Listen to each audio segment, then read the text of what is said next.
आज तोशाखाना केस में सीएम लगी हुई थी, जिसमें मॉडिफिकेशन ऑफ द ऑर्डर या जो ऑर्डर है जिसकी बुनियाद पर कन्विक्शन हुई थी उसको सस्पेंड करने के लिए वो आज फिक्स था। 462 उसका सीएम नंबर है। उसके ऊपर नोटिस कर दिए हैं, क्योंकि जो रिस्पोंडेंट साइड के वकील थे इलेक्शन कमीशन के, उन्होंने कहा है जी मुझे आज ये कॉपी मिली है, लिहाजा मैंने उसको देखना चाहता हूँ कि मुझे टाइम दिया जाए। तो फॉर दैट पर्पज़ उन्होंने उनको टाइम दे दिया और नेक्स्ट वीक के लिए उसको फ़िक्स कर दिया है कि इस ऑर्डर को सस्पेंड किया जाए, ताकि वो जो उनकी डिस्क्वालिफिकेशन का इशू है वो ऑटोमेटिकली इस सस्पेंशन ऑफ द ऑर्डर से रिजॉल्व हो जाएगा। शुएब शाहीन साहब, अगर लाइक सपोज नेक्स्ट समात में, नेक्स्ट हेयरिंग में ये ऑर्डर मुअत्तल कर दिया जाता है, सस्पेंड कर दिया जाता है, जो तो 5 साल की नाअहली है खान साहब की, तो क्या वो ख़त्म हो जाएगी और उसके बाद क्या इमरान खान साहब अपकमिंग इलेक्शंस में हिस्सा ले सकेंगे? जी, वो नाअहली बिल्कुल ख़त्म हो जाएगी, फिर वो नेक्स्ट इलेक्शन में हिस्सा ले सकेंगे। That is the main reason जिसकी बुनियाद पर आज ये हमने एप्लीकेशन दी और आज फिक्स थी, उसी के ऊपर उन्होंने नोटिस कर दिया। कितने पुरुमीद हैं कि आप के में फैसला आ जाए? मैं होपफुल हूँ, इसलिए कि तो शॉर्ट ऑर्डर है, वो ऑर्डर ऑलरेडी हो चुका है जिसमें सेंटेंस सस्पेंड कर दी है। लेकिन हमने गुजारिश की है, क्योंकि सेक्शन 426 जो है वो दोनों पावर्स देता है कि आप मेन ऑर्डर को भी सस्पेंड कर सकती है कोर्ट अगर ग्राउंड्स हों, और ग्राउंड्स तो उन्होंने ख़ुद लिख दिए हैं जिसकी बुनियाद पर वो ऑलरेडी सेंटेंस सस्पेंड हो चुकी है। लेकिन ऑर्डर की सस्पेंशन के साथ जो लीगल कॉम्प्लिकेशंस है वो ख़त्म हो जाएगी। इसमें शोएब साहब आपके ग्राउंड्स क्या हैं कि आप समझते हैं कि जो फैसला है पूरे का पूरा उसको ही नलिफाई किया जाए, और इससे सबसे बड़ा फ़ायदा ज़ाहिरी बात है कि 5 साल की जो नाअहली है वो भी इसके साथ जुड़ा है जी, तो उसके बारे में भी देखिए ना, ये तो साबित हो गया कि प्रेमा फेशाई जो ऑर्डर और जजमेंट थी वो इल्लीगल है, क्योंकि उसी की बुनियाद पर वो जो सेंटेंस है वो सस्पेंड हो गई है।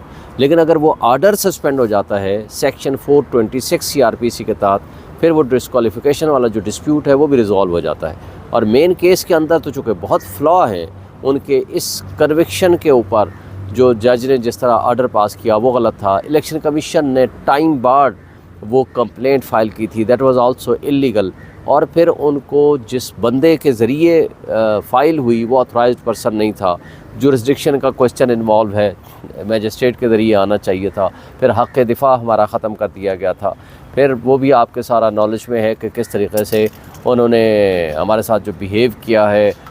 हमारे जो गवाहान को पेश करने का टाइम था, कहा 1.5 घंटे के अंदर ले आओ। जब हमने कहा कि वो तो भाई आप यहाँ नहीं है, आप 1-2 दिन दे दें, और उसके लिए टाइम मांगा 1-2 दिन का, तो उन्होंने कहा वो इररेलेवेंट है। तो ये सारी चीज़ें रेलेवेंट है।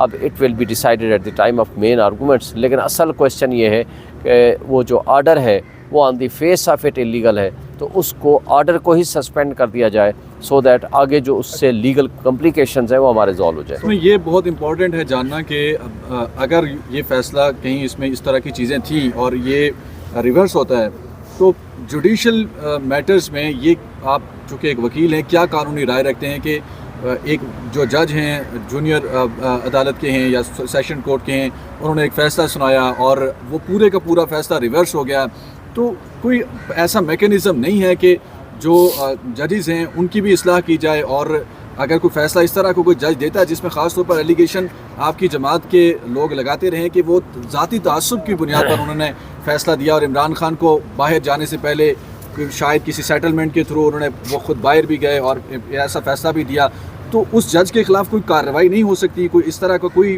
कानून में कोई गुंजाइश नहीं है? सवाल आपने बहुत बड़ा कर दिया, जवाब मैं छोटा दूंगा। अगर मिसकंडक्ट प्रूव हो जाए किसी जज के ख़िलाफ़, एक है कि फ़ैसला गलत कर दिया नेक नीयति पे मबनी, उसकी हद तक तो कोई उसके ख़िलाफ़ पूछताछ नहीं है। लेकिन अगर मिसकंडक्ट किया है, उसने जुडिशल मिसकंडक्ट किया है, या कोई ऐसी जानबूझ के गलती की है जिसको बुनियाद बनाकर उसके ख़िलाफ़ कोर्ट ऑब्जर्वेशन भी कर सकती है और हाई कोर्ट उसके ख़िलाफ़ एक्शन भी ले सकती है और उसको नौकरी से भी निकाल सकती है। इसमें तो on the face of it अगर जो एलिगेशंस हैं उनके ख़िलाफ़ वो प्रूव हो जाते हैं, तो इन्होंने ना सिर्फ सुप्रीम कोर्ट के फ़ैसले को वायलेट किया, हाई कोर्ट के फ़ैसलों को वायलेट किया, कानून को वायलेट किया, लॉ को वायलेट किया। तो ये चीज़ें जब साबित हो जाएंगी फाइनली, तो इस बात का इम्कान है कि उस जज के ख़िलाफ़ मिसकंडक्ट की बुनियाद पर प्रोसीडिंग्स हो सकती हैं और उसके ख़िलाफ़ एक्शन हो सकता है। तो ये बताएंगे कि ASJ जो हुमायूं दिलावर साहब हैं, उनके अगेंस्ट कोई PTI या इमरान खान को ऐसे रखते हैं कोई इरादा कि उनके ख़िलाफ़ इस तरह की कोई केस फाइल किया जाए, उनको रुजू किया जाए कोर्ट से? देखिए, इमरान खान साहब के साथ इस मौजू पे तो बात नहीं हुई, लेकिन बात यह है कि जो बज़ाहिर लगता है इस केस के हवाले से, इसके अंदर जो इल्ज़ामात हैं जो ग्राउंड्स हैं और जिस तरह की उनकी जजमेंट है वो इटसेल्फ साबित करती है कि उनके ख़िलाफ़ एक्शन हो सकता है, लेकिन इस फाइनल जजमेंट के बाद। अच्छा शुएब शाहीन साहब, इसके अलावा नॉर्मली आप देख रहे हैं कि इस वक्त तमाम तर पार्टीज़ एक्टिव हो चुकी हैं, PTI उस तरीके से एक्टिव नहीं है। टिकट विकेट्स के हवाले से क्या आप लोगों की हिकमत अमली है, कब तक टिकट्स बांटेंगे, क्या प्लानिंग है नेक्स्ट आप लोगों की? देखिए, हमारी तो PTI की हिकमत अमली बिल्कुल तैयार है। जो ही शेड्यूल जारी होगा आपको टिकटें भी मिल जाएंगी और कैंडिडेट्स भी सामने आ जाएंगे, सब कुछ ठीक होगा। जब किसी की कस्टडी में ये भी कहा जा रहा है क्या कि कोई आपका प्लानिंग है, चूँकि कल खबर ये सामने आई थी कि इमरान खान ने वकला के नाम मांगे, कुछ 200 से ज़्यादा वकला जो इंतखाबात कंटेस्ट करने जा रहे हैं। देखें, ये हमारी टीमें काम कर रही हैं इसके ऊपर। आप फाइनल अप्रूवल खान साहब देंगे और इंशाअल्लाह ताला जो कोर कमेटी, हमारी कमेटीज़ और इसके ऊपर खान साहब की मुशावरत के साथ जो ही इलेक्शन शेड्यूल आएगा तो फाइनल आपके सामने लिस्टें आ जाएंगी। लेकिन शुएब शाहीन साहब, ये भी कहा जाता है कि आप लोगों के वक्त में भी जहाज़ भरे जाते थे, दीगर पार्टीज़ के लोग जहांगीर तरीन साहब अपने पार्टी में लेकर आते थे, PTI में शामिल करवाते थे।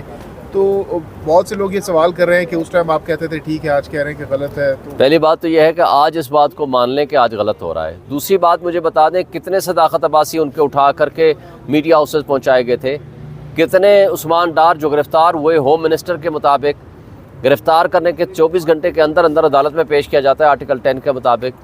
कितने उस्मान डार मीडिया हाउसेस पहुँचाए गए, कितने शेख रशीद को चिल्लाई कशी कराई गई। हाँ, अगर किसी के ख़िलाफ़ मुकदमा है, पर्चा है, किसी के ख़िलाफ़ प्रोसीडिंग्स हैं, तो आप कानून के मुताबिक आप एक्शन लें, अदालत में पेश करें, let the court show decide. और कितने इनके आप बता दें जलसे थे जिनको सीधी गोलियां मार के कोई जलसा नहीं करने दिया, कोई कन्वेंशन नहीं करने दिया गया था, कितने लोग उनके थे। ये सारा ड्रामा करते हैं। देखें, वो जब जहांगीर तरीन अगर किसी को लाया था या कोई आया था तो दैट वाज द टाइम कि जब इलेक्शन हो गया और वो इंडिपेंडेंट अगर कोई लोग थे और अपनी मर्ज़ी से किसी पार्टी को ज्वाइन करना चाहते हैं तो